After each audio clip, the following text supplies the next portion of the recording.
Alors, le corrigé de cet exercice, qui s'appelle numéro 4, qui doit être le troisième de votre fiche, sur les équations réduites de droite. Donc, vous avez 3 droites et on vous demande de retrouver les 3 équations réduites. Alors, ce qu'il faut quand même savoir, c'est que l'équation réduite d'une droite, c'est toujours du type y égale mx plus p, où m est le coefficient directeur,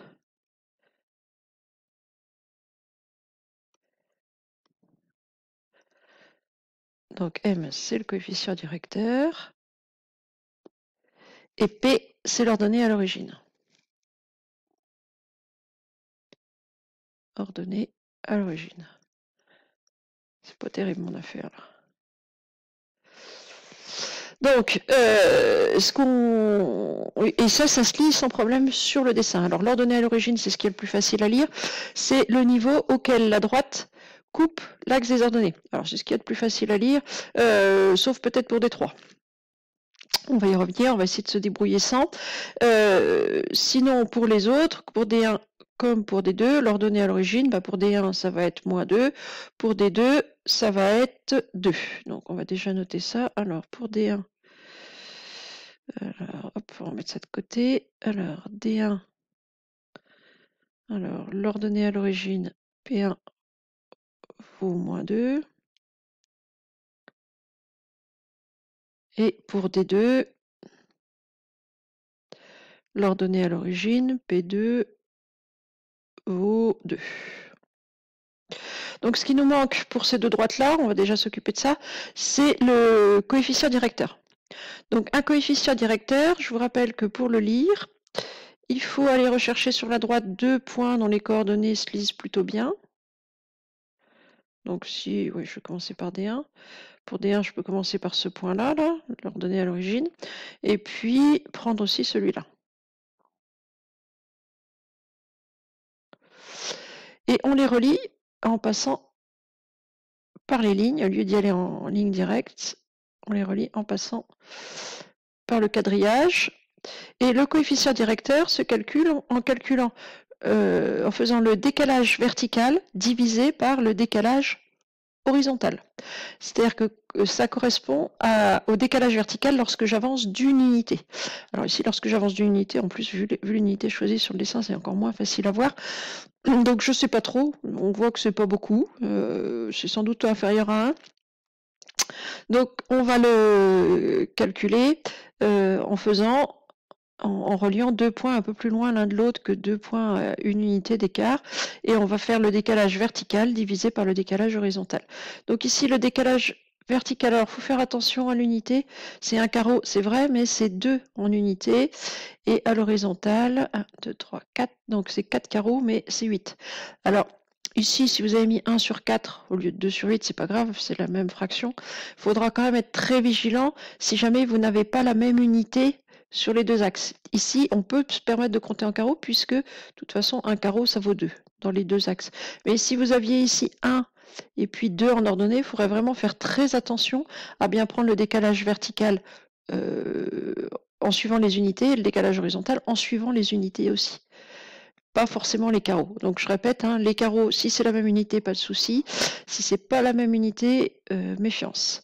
Donc ici, en tout cas, le décalage, le coefficient directeur,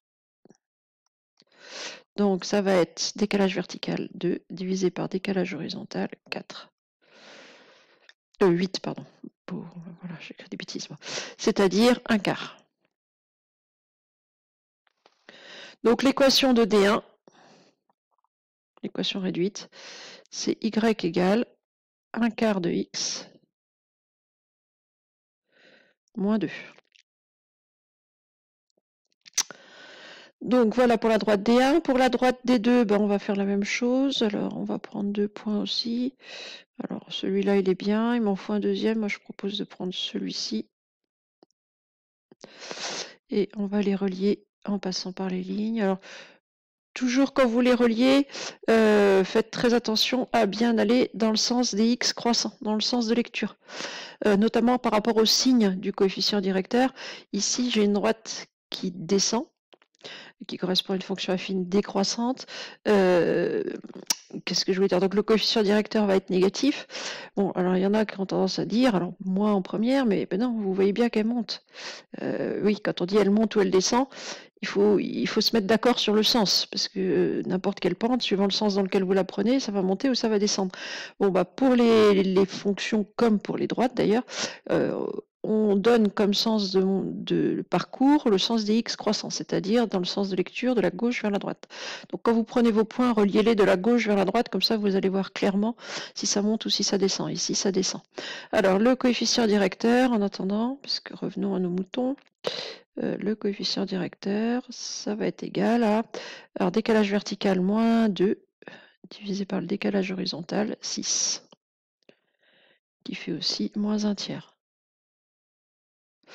Donc l'équation réduite de D2, ça va être y égale moins 1 tiers de x plus 2. Et il nous reste D3. Alors D3, on a un petit souci pour lire l'ordonnée à l'origine, parce que ça sort de la feuille. Alors, on va déjà s'occuper du coefficient directeur.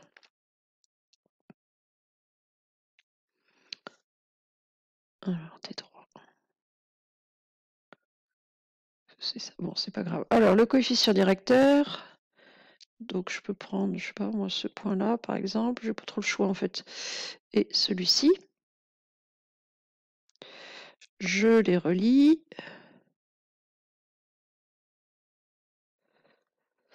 Donc, décalage vertical 6 divisé par décalage horizontal 2. Donc, M, on va appeler 3, c'est 6 divisé par 2 qui vaut 3. Donc, vous savez que votre équation de droite, elle va être du type y égale 3x plus p. Vous n'êtes pas capable de lire p actuellement. Alors, il est négatif, hein, il est moins 7, moins 8, je sais pas. Ici, on est au niveau moins 6, on n'y est pas encore. Ça continue à descendre.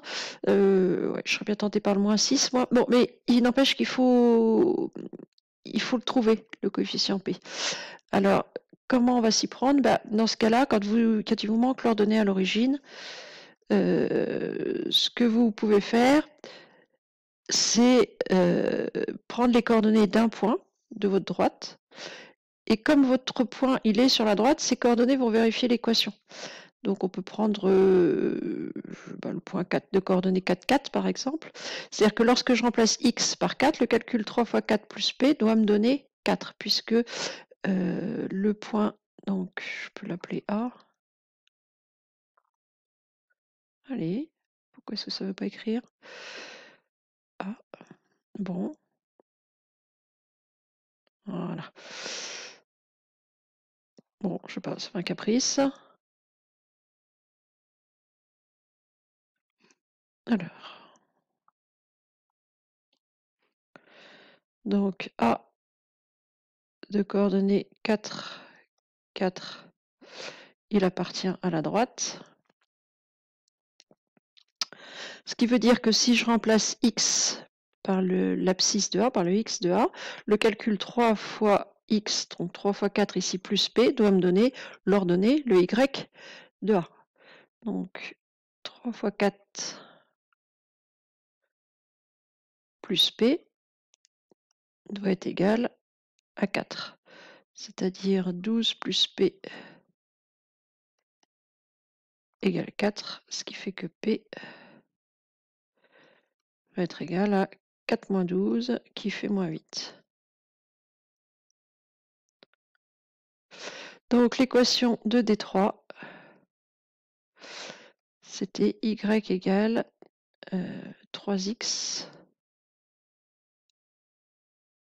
moins 8.